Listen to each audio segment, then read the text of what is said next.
Was Elizabeth Zott based on a real person? Does Harriet get the justice she's been seeking? How did Calvin Evans rise to the success he did so quickly? Will Elizabeth and Mad be okay on their own? Find out as Red and Red Real Reviews heads into the lab to dissect Apple TV's Lessons in Chemistry. My God! Okay, it's happening. Everybody stay calm. What's the procedure, everyone? What's the procedure? Stay calm! Ahoy, ladies! I didn't see you there. Would you guys like to set sail on this ocean of flavor with me? I'll be your captain. I don't think we figure out exactly who we are all at once. So it learns information about me? Now, say my name. Dude, if you think that's bad, go to Google Earth and type in your address. And I knew exactly what to do, but in a much more real sense, I had no idea what to do. Maybe I don't want you to feel like you stand out. Sometimes you gotta work a little so you can ball a lot. Identity theft is not a joke, Jim. Millions of families suffer every year. A lion doesn't concern himself with the opinions of a sheep. Michael! Oh, that's funny. Michael! Heisenberg. You're goddamn right. But it's always a good idea to demonstrate to your coworkers that you are capable of withstanding a tremendous amount of pain. The Lannisters send their regards. Staring at this board for days. Matt, half the employees in this building have been made up. This office is a goddamn ghost town. Dracarys.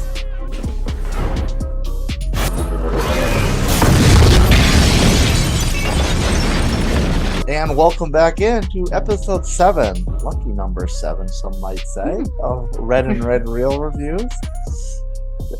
This one, here we go again, another limited series. This one, I thought, I caught this one being promoted because Apple TV does their promotional banners really well. They push the shows a lot. And going into the show, I kind of like, okay, it's gonna be a biopic or biopic. How do you say it? I don't know. I think it's data, tomato kind of thing. Data. I like that. And so I kind of like saw it. It looked like a documentary, docuseries, what have you, based on real story kind of deal. And I was like, okay, so I'll listen to it. I'm like, oh, I don't know these names. So I get a couple episodes in, and I'm like, okay, this is really good. And I'm like, I still don't know these names. I gotta look this up. I gotta research this. And I'm looking, and like, there's no real person named Elizabeth Zott. There's no real person named Matt Zott. There's no real person named Calvin Evans. So what was your thought when you started watching Lessons in Chemistry? I think I thought the same as you. I was an episode, or I think it was 1 or 2 episodes in before I actually Googled, is Lessons in Chemistry a true story or based on a true story? And, come to find out it's this fiction book, kind of about the times, but not really about any specific person. Like, I don't think there really was an Elizabeth Zott. And it's funny because before I looked that up, I was telling my husband's grandma, I'm like, oh yeah, I'm watching this show. There's because her name is Harriet. And I'm like, there's a character named Harriet. And, it's this lady that has a cooking show. And she's like, oh, what show is it? Like, what cooking show is it? Thinking, she remembered it from history. And I was like, oh, I don't know. And then, come in the meantime, I found out it's not even a real situation. So yeah, I was kind of duped. I thought it was a real person, a real situation. And, some thoughts I had when I first started watching it, I see in the credits, it was executive produced by Brie Larson and Jason Bateman. So I was like, oh, that's interesting. And then that catchy theme song, that is fire. Like, it's probably the only theme song I don't fast forward besides Law and Order SVU. Like that's a good one to watch, but it was so catchy. I just had it in my head for hours after watching the show. And then, I started seeing all these famous faces. So the woman who plays Harriet, She was Michaela from How to Get Away with Murder. So that this was a chance to see her in a more serious role. And then Dr. Donati is from House of Cards. He played a character named Seth. And then Elizabeth's doctor, who becomes her crew partner, a rowing partner, he's from Brooklyn Nine-Nine. He plays the captain's husband. So I there's so many famous faces. Like we'll get into it because there are more than just that. There's a few characters who you'll definitely recognize from big shows like Big Bang Theory, Office, so there's variety of famous faces in this. And I noticed that Calvin, the actor that played Calvin, is Lewis Pullman, and that made me think, is he Bill Pullman's son or something? Yes, he is. And I did not know that. I think I saw something online when I was looking to see that this show was true, like a true story or not. I just came across, all these blurbs about the show, and it did say Lewis Pullman, he looks just like his father. And I said, oh my God, yes, he does look like him. Like I didn't even realize it. Son of the greatest president in cinematic history. Don't at me, Independence Day. Yeah, I just wish that we got to see more of him, unfortunately.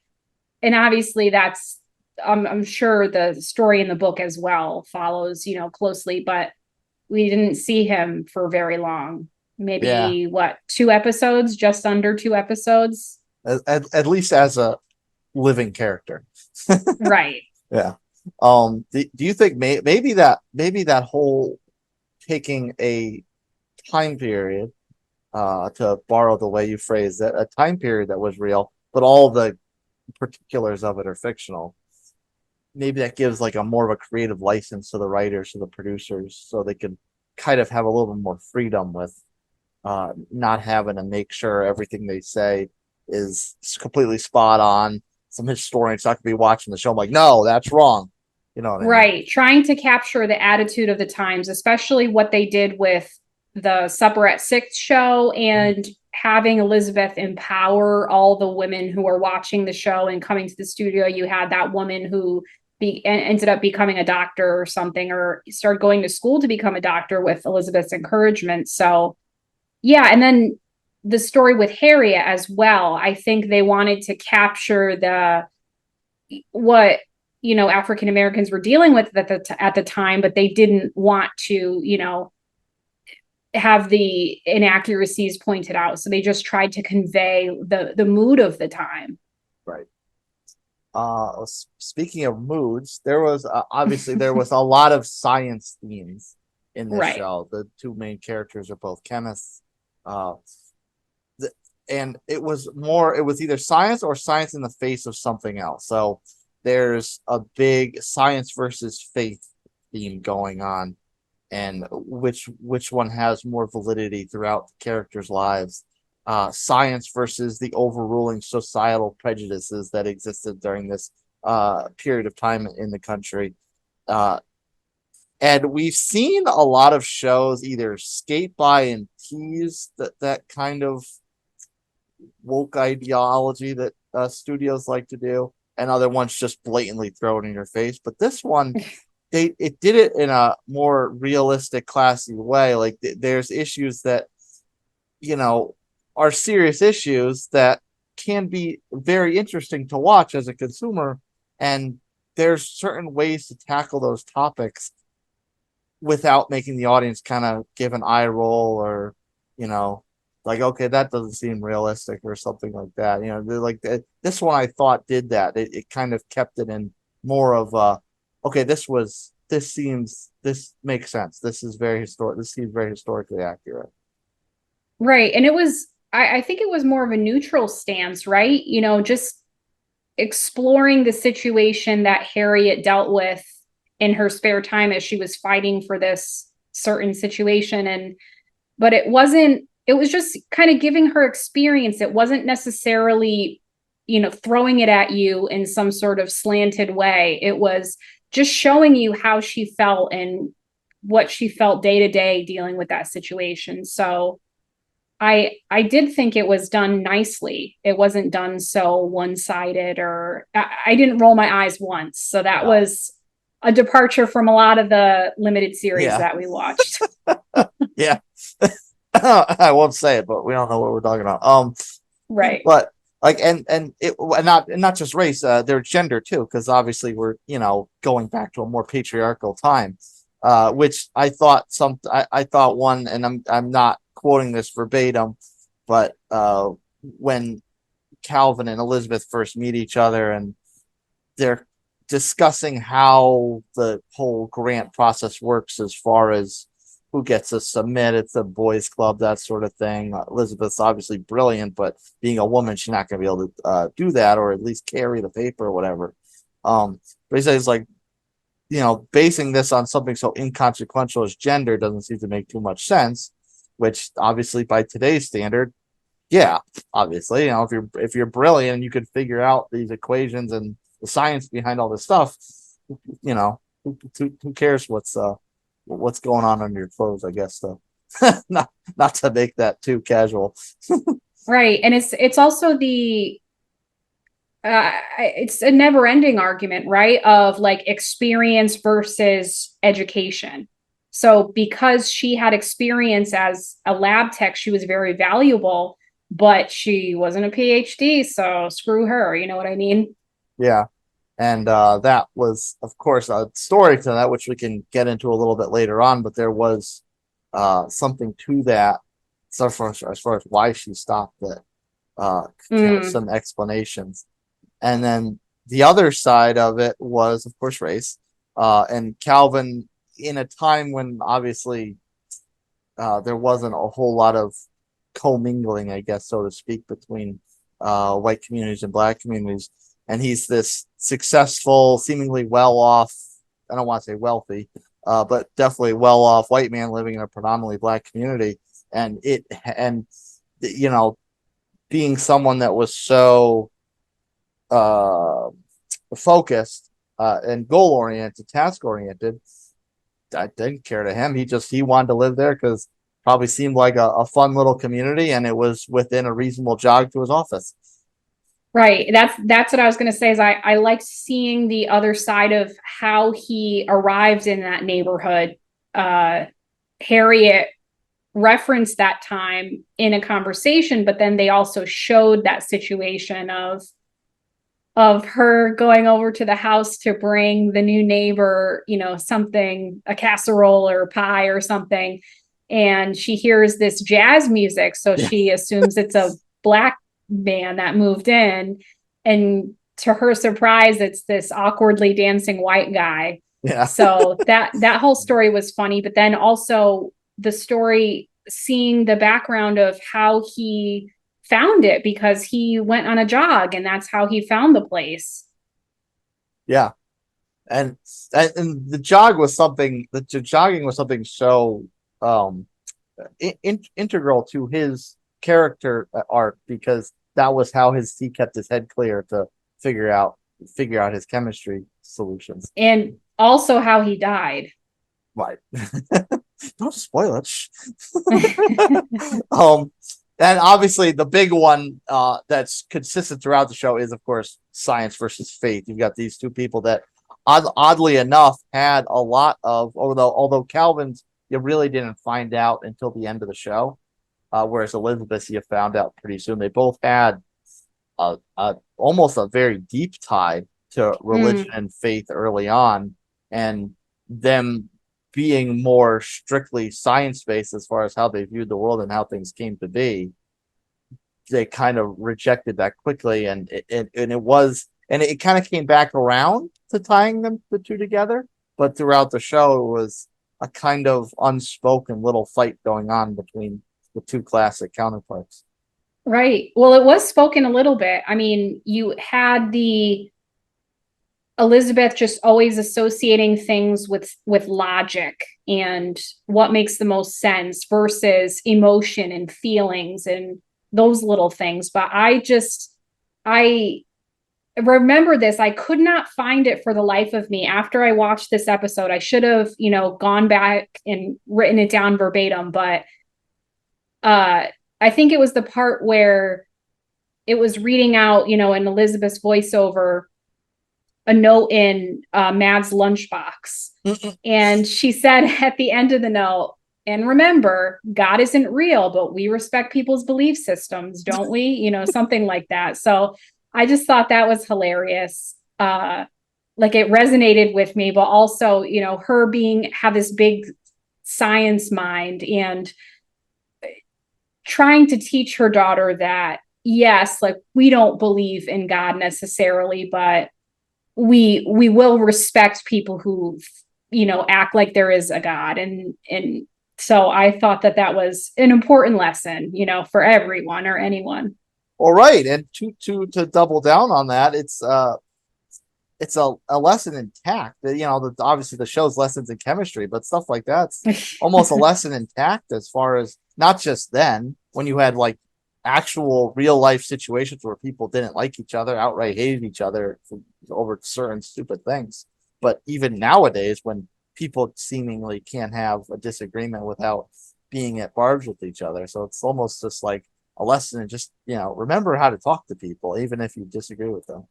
Right. Or it could be, lessons in faith, because I liked we'll get into it a little bit further, but I liked the whole exchange, seeing or hearing Wakely and Calvin's letters, and it seemed like Calvin really struggled with faith, and Wakely kept telling him, like, you'll meet someone and your life will be different. And come to find out that whole time that Calvin had written to Wakely about Elizabeth. And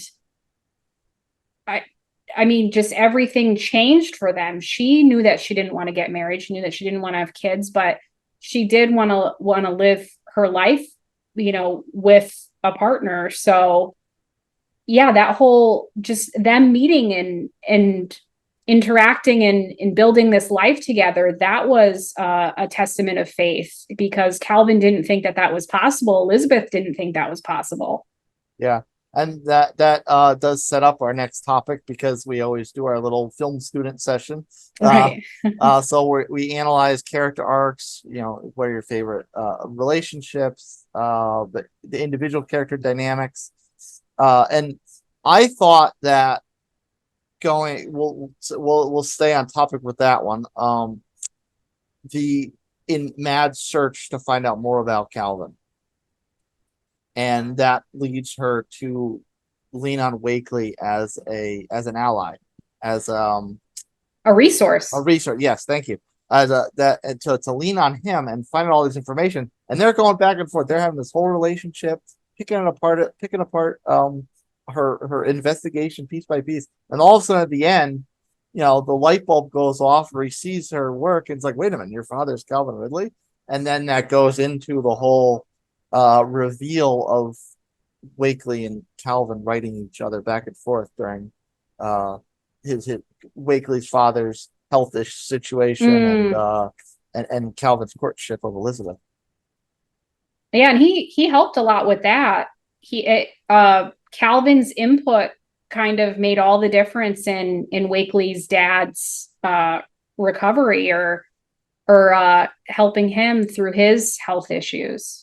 Yeah, which almost comes back to tying together the whole I hate using the word coexist, but coexisting, different personalities and opinions, because obviously you've got this scientist who's a self-stated atheist, and right, and a pastor. and they are completely almost, I don't want to say selling each other, but for lack of a better term, selling each other on each other's opinions to get through their own circumstances.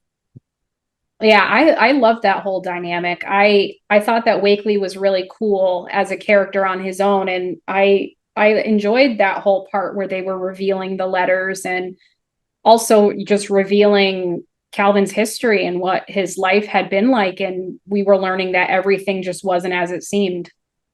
Yeah. And there was now that was one of the bigger ones. There were some other ones too, and this one kind of touches back on the kind of patriarchal nature of the times, but there's a lot of power dynamics in the studio, and the studio head Phil, which I had a hard time not seeing Dwight Schrute the whole time watching him. But when he was forcing his hand for Supper at Six to be a certain way, after Elizabeth was very tepid to go into this career field and reinvent herself kind of and make the show her own and not just be a pretty face with a big dress on TV. And Walter was in lockstep with her the whole time, and then they get to the studio exec and it's like, no, this is the way it's got to be. This is what people want to do. This is what men want to see when they come home after a long day's worth of work. Right. Yeah, I mean, I thought that Rainn Wilson, who, Dwight Schrute, we know him, he was a real jerk in this show. He was so mean, but I think that's what made Walter and Elizabeth so close, is that he really stood behind her. I liked how they kind of started working together. The whole thing with his daughter eating the lunches that Elizabeth had made, and then he had some of her chicken pot pie or whatever it was, and was just like, this is good. Then it kind of was an aha moment for him to put her on the show, but it just, and he's also I forget his character's name from Big Bang Theory. Oh, I knew I recognized him from something. The friend, right? Yes. The comic book. Does he have a comic book store or something? Yeah. Oh shoot. I stopped watching that show, so I don't know, but I recognized him from that show. So yeah, I just loved how he always had her back no matter what. And then it all ended up paying off because Phil was fired and then Walter took over and he ran the show. So, and then it was even better that Fran, the lady that Elizabeth had worked with at the research place, she bumped into Elizabeth and she started working at the studio, and she actually had a crush on Walter. And in the last scene where they're having a big party at like Elizabeth's house, she's like sitting with Walter, and Elizabeth walks by and she's like, I love this, by the way. Like, it's just awesome seeing kind of Elizabeth's like best girlfriend and then like her best guy friend together. So it was just kind of the perfect ending of what could be from their friendship. I didn't write it down, but of course, I don't know if we can move on without addressing the biggest character relationship in the show, and that's of course Elizabeth and Calvin. Right. True. Because I think that even though they were so similar, I think they still learned a lot from each other. Like, I think Calvin forced Elizabeth to kind of learn to trust again after her situations going through her PhD program. And I feel like Elizabeth, maybe not in a direct way, but forced Calvin to kind of open up and maybe soften up a little bit and not be quite so rigid and set in his ways.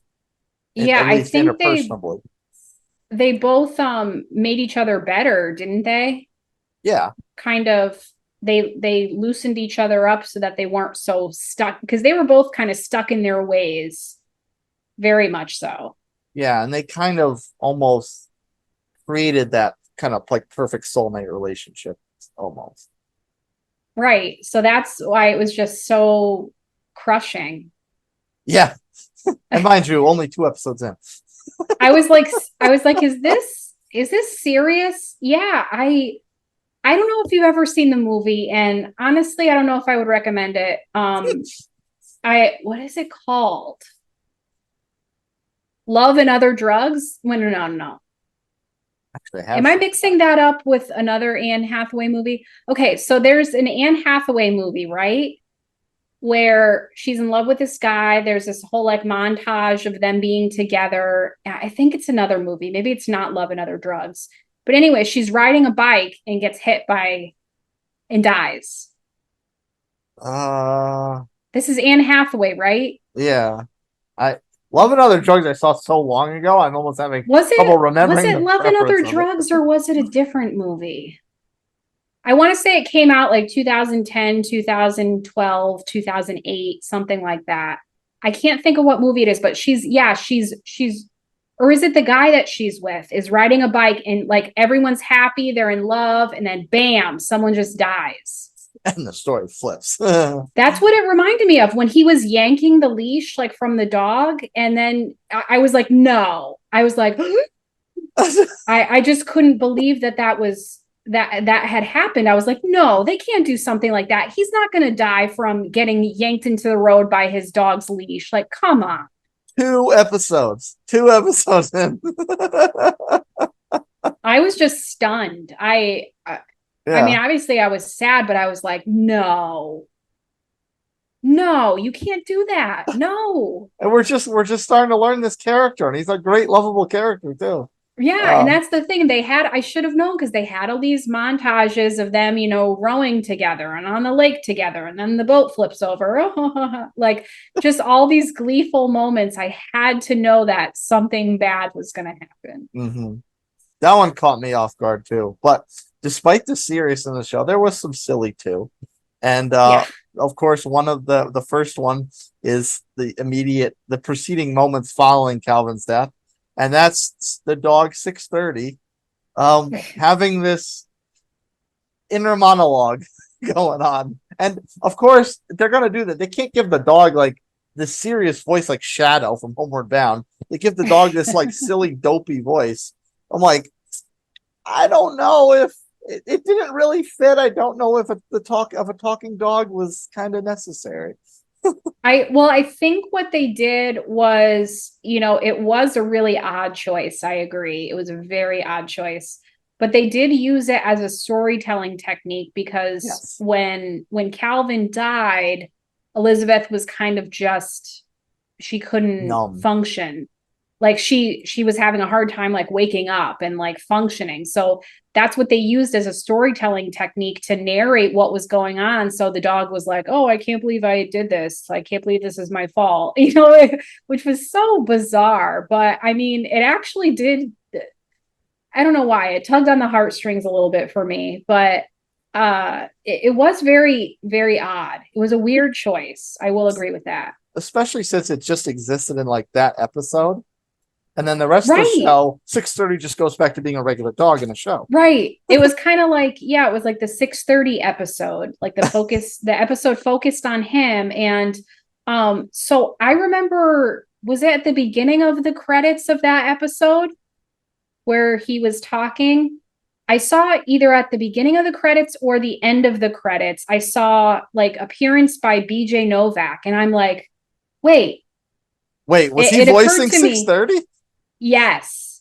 And that's what I suspected, because I'm like, wait, I did not see BJ Novak, another Office alum in here. So I thought about it. I said, maybe that was him, because it did have kind of a young guy's voice. Yeah. Like, they didn't make it sound like an old man or anything. So yeah, I looked it up, and sure enough, that was BJ Novak that did his voice. I didn't catch that at all. That's actually kind of hilarious.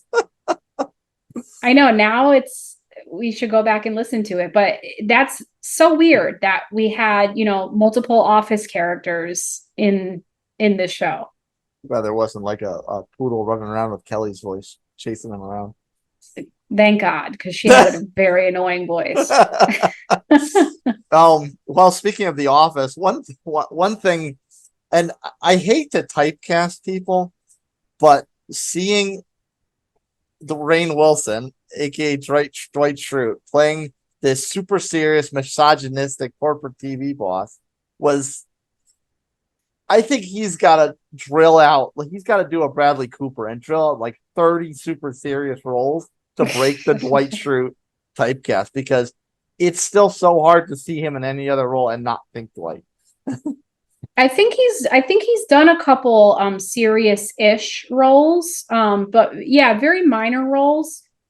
So I think this was a little bit different for him to be like, the head cheese of the station.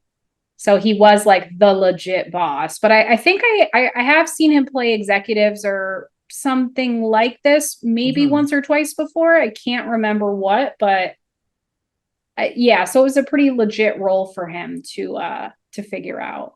Yeah.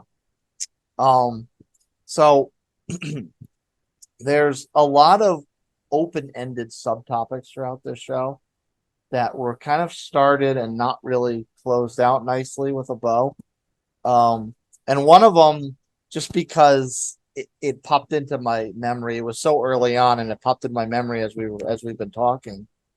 Then that's the one of why Elizabeth didn't finish her PhD, why she always needs the door left open. And it seemed like she was coming out of that and getting ready to be more trusting with other people, or maybe just with men, as her relationship with Calvin grew. But as soon as he died, it was just kind of never addressed again. The show kind of moved on to other things, and it's like, well, that's a pretty serious aspect to her personality and her character arc, and they just kind of left it as is and never circled back and tidied it up. I wonder if that was explored a little bit more in the book, and that was something that was kind of cut short in the show. It kind of makes me wonder, because I mean, that is a pretty big issue, and I don't know that she didn't really ever explain to him, right? Yeah. She didn't really say like, oh, like it was just kind of okay between them. It wasn't like she just said, oh, just so you know, like the reason I was acting that way is because of my past. And like there was never that divulging. It was just kind of a mutual understanding of like, okay, I don't hate you. That like that was something else. Like that wasn't you. Like there wasn't really a direct conversation about it, correct? No, that's right. She never told Calvin why, like what happened, that her old professor locked her in the room, came at her, tried to assault her, tried to rape her.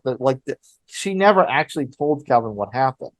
So it's just the viewer knew. Yeah, the viewer knew, but he didn't know. Yeah, like you said, unless it was something that was something left in the book, and they never brought it into the show in a visual way, unless it was something like that. But as far as watching the show as a consumer, as a viewer, you definitely never saw her tell him what exactly happened in that room. It was, like you said, just a mutual understanding that there's something bad happened, and this is the way it needs to be. Right. Yeah, I guess, thinking of that, I guess it never really was resolved. And there was there's a couple other things that weren't resolved. The kind of the open-ended relationship of Calvin's mother, once it was revealed that Calvin's mother is actually alive, he thought that it was a farce, that he was getting these letters, and he just thought it was all people trying to, because of his reputation, trying to get in contact with him.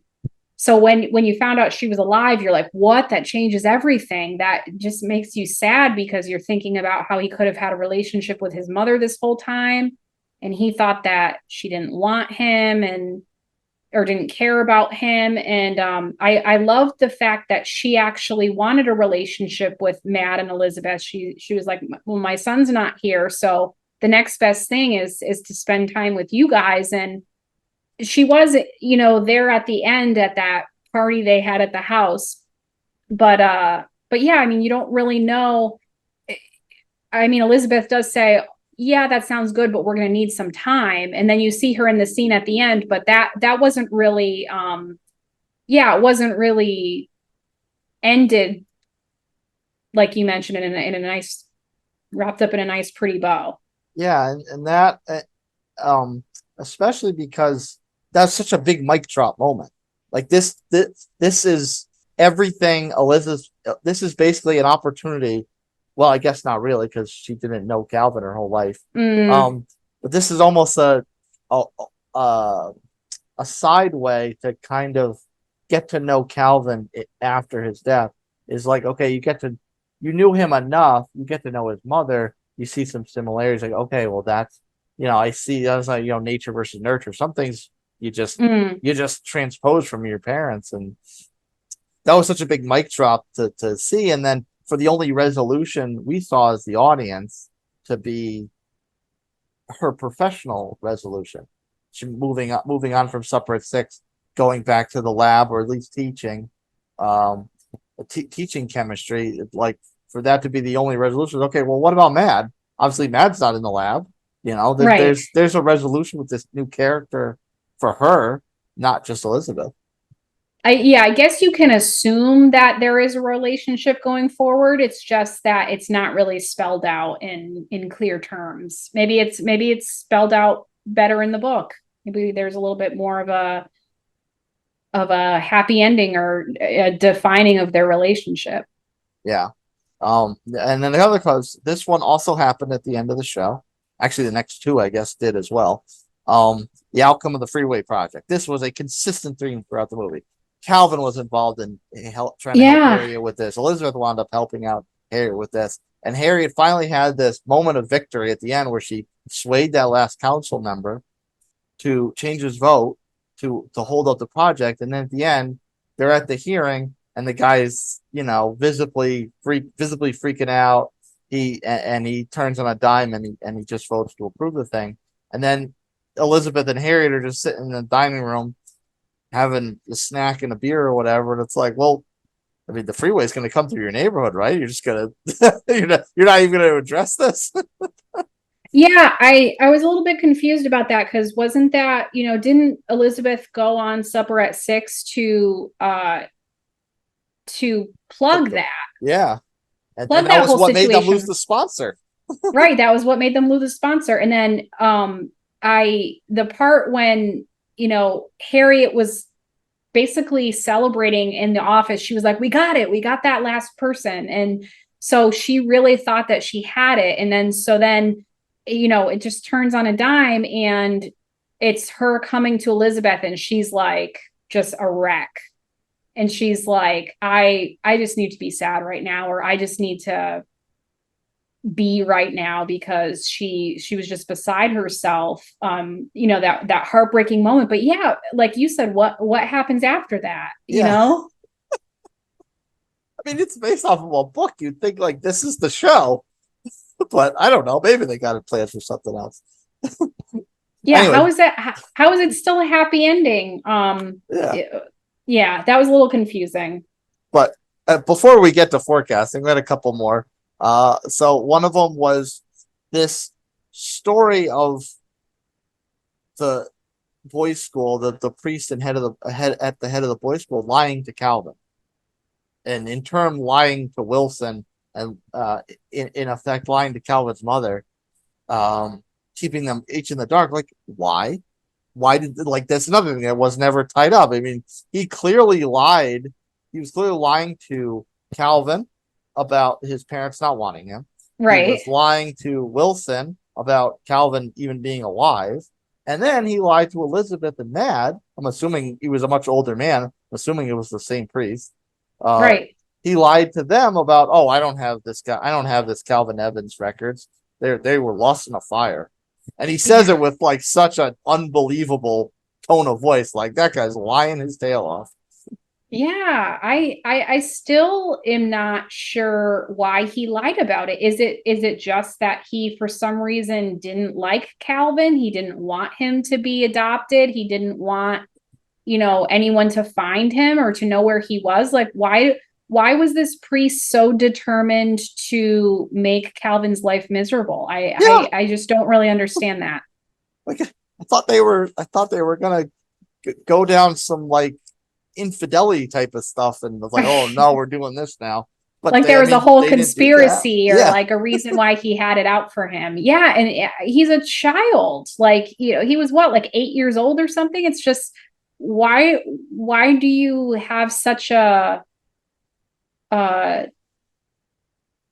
grudge against this little boy? I just didn't really understand that part. And it's not like they didn't set anything up to make it like the priest assessed that Calvin's gift for science, his intelligence, and it's like, I'm going to keep him here and I'm going to foster his intelligence, that sort of thing. They didn't do anything like that. So, and like, this is a there's- priest we're talking about. Like, this is supposed to be a man of God, and he ruins this kid's life. Yeah, very. What kind of very priests are? Yeah, what kind of priests are you guys having in the Catholic Church that are going to ruin a little boy's life? Well, that's an open-ended question. Right. The last one. I mean, we're talking all this stuff, making people think we hate the show, but I don't want to speak for you, but I very much enjoyed it. No, I did too. So I was a little worried about, the big thing happening in episode 2, but after that, I very much enjoyed it. Yeah. So we'll be a little more positive right now. I noticed there was an internet's theory. Internet's theory.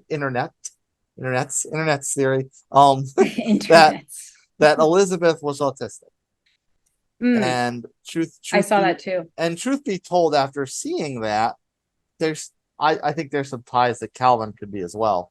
I, for one, did not notice these little intricacies before seeing this little theory.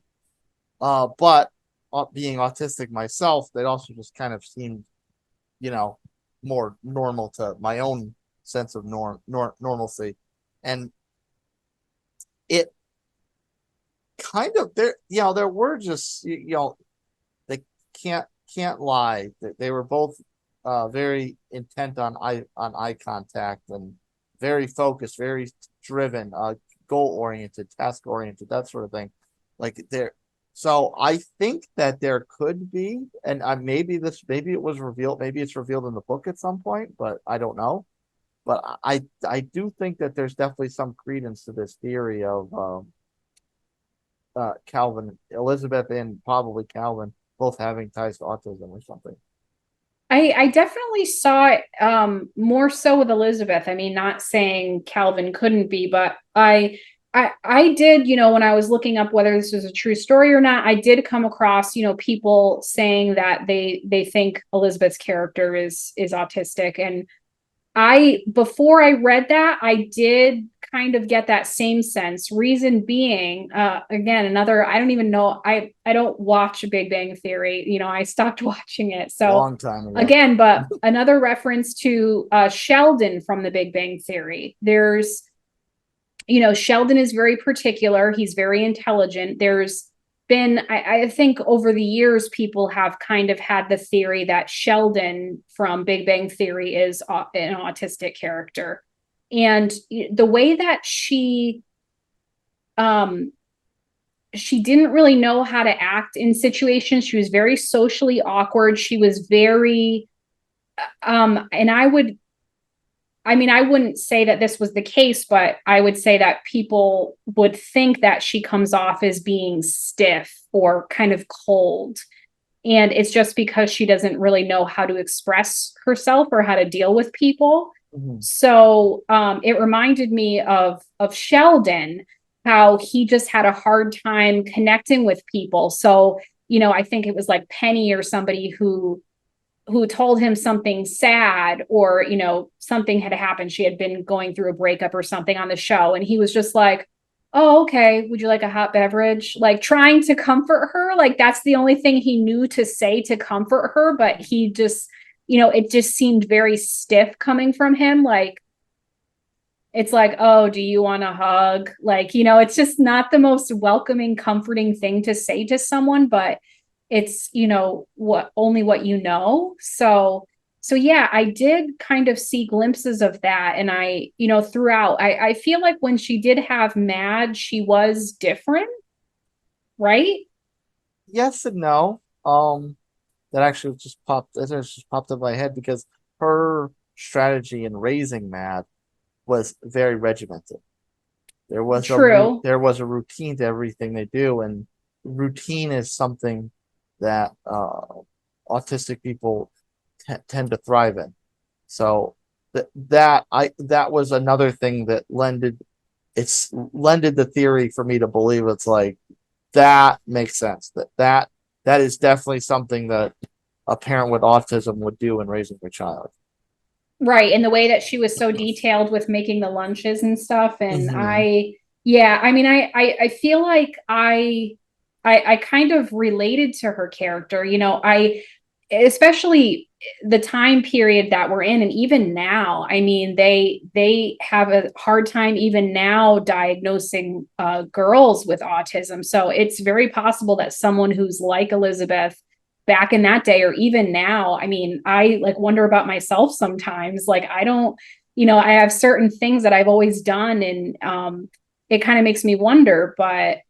Uh but yeah, it's very possible that she could be on the spectrum somewhere, being that intelligent and being, hyper focused on science and being a person of routines and doing things a certain way and kind of being uncomfortable with change.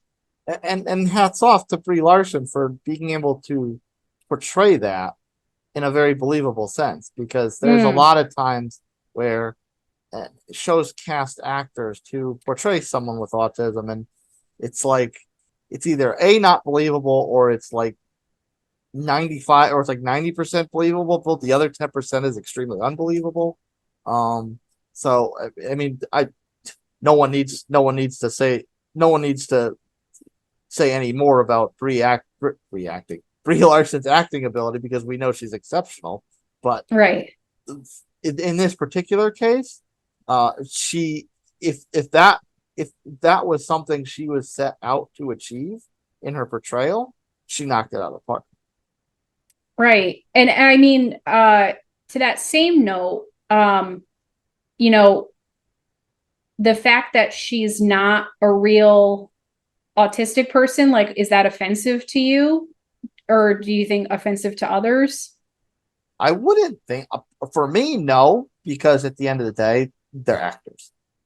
Mm. I mean, no character they portray is going to be a direct one-to-one representation of how someone actually is in the real world. Right. Because So, I mean, everyone's different. They're all on different ends of the spectrum. So Mhm. even someone representing how a certain person is not going to be like this person over here's experience. Right, 100%.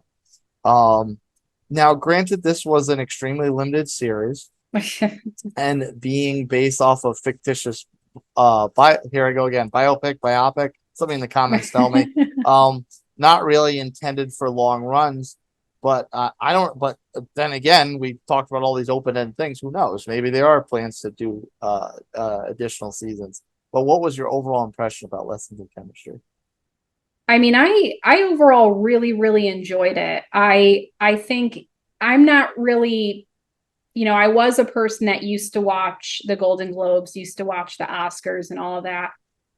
If this thing is not nominated for something for a Golden Globe, I'll be very surprised. I mean, I think Brie was phenomenal.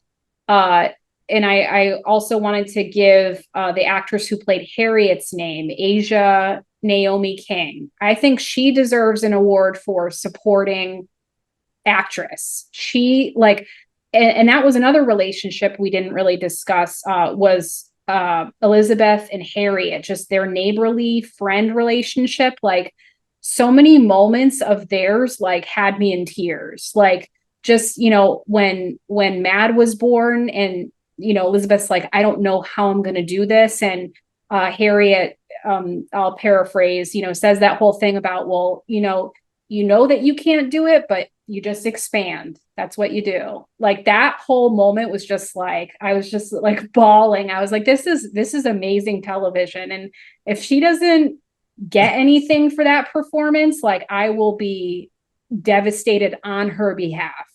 And additionally, her relationship with her husband in the show, Charlie, that scene where after he comes back from the war and he wants to go back to his medical practice, and obviously that's going to make things further complicating with her status as her pursuing her legal career with raising their children, and that creates a very heated debate. And I thought that scene was very powerful as well, from an acting standpoint, and putting it on the screen. Yeah, that whole, like, you mentioned earlier, not just racial issues and gender issues, but also like marriage dynamics and gender roles, because, you know, she was like, wait, but you've gone off and you just want me to stay home? Like, I don't want to stay home. I want to be a lawyer. You know, it's just, it's like, what about me and what about my happiness and what I want to do? Like, why am I reserved to just stay at home and watch the kids and make dinner? That's not fair. So that was a whole nother, you know, conflict and issue of the time. Yeah. I mean, I definitely wouldn't mind if they produce more seasons of this. I don't know how they do it. I don't know anything about the book series. I don't know the book. I don't know if it was just a singular book and this was just I think it is. Yeah, I think it is just one book. Yeah, so I don't know how they would make additional seasons out of it, but I mean, overall I didn't have any complaints. There were some things I'm, you know, questioning a little bit, but they didn't ruin my impression of the show. No, even a talking dog couldn't ruin it. I mean, there were, like I said, it tugged on the heartstrings, and I felt like, I felt guilty for that. I'm like, really? You know, this is tugging on my heartstrings. Why? It's a talking dog. 603 started the fire. sorry. Had to get that in with this new knowledge of it being Ryan. So bizarre. Well, we're not bizarre, or maybe we are. Follow us along on Instagram and TikTok. Binge the Ginge, dots between the words on Instagram, but not on TikTok. And Nutmeg 2 Palmetto on both Instagram and TikTok. That is the number 2. Give us both follows. Stay tuned to the show on all of our platforms. If you like if you like to see our faces and fiery ginger hair, video wise, that's YouTube and Rumble. And if you're on the go and still want to tune in audio wise, that would be Spotify, iHeartRadio, Google Podcasts, and Apple Podcasts. Until the next real review, Red, signing out. In less than an hour, aircraft from here will join others from around the world. And you will be launching the largest aerial battle in the history of mankind. Hey guys, you ready to let the dogs out? What? Do what? I'd like to be pimps from Oakland or cowboys from Arizona, but it's not Halloween. Let the dogs out, you know, like, who let the dogs out? Who brought this guy along? Slow ahead. I can go slow ahead. Come on down and chump some of this shit.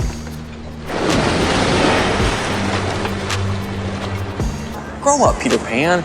Count Chocula. X never, ever marks the spot. One more thing. Do me a favor. Don't go chasing waterfalls. You did. You crazy son of a bitch, you did. Mankind, that word should have new meaning for all of us today. We can't be consumed by our petty differences anymore.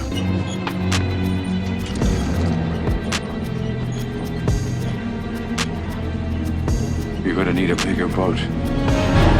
No. Try not. Do. Or do not. There is no try. All right. Then you do us proud. Because I don't want no scrubs. Don't act so surprised, Your Highness. You weren't on any mercy mission. Not from tyranny, oppression, or persecution, but from annihilation. We're fighting for our right to live.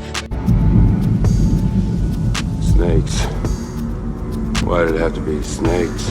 I'll take care, all right? None but love for you. None but love for you. And X marks the spot. Have any clue what's about to happen to him? Oh, not a chance in hell. Good night. Blow up! Peace! Fire, you son of a... Toodaloo, motherfucker. Hey, ain't too proud to beg. Come on. What? It's not funny anymore. I don't know what you're talking about. I'm not trying to be references. I don't. Still, nothing. I swear to you. But as the day when the world declared in one voice, we will not go quietly into the night. We will not vanish without a fight. We're going to live on. We're going to survive. Today, we celebrate our Independence Day.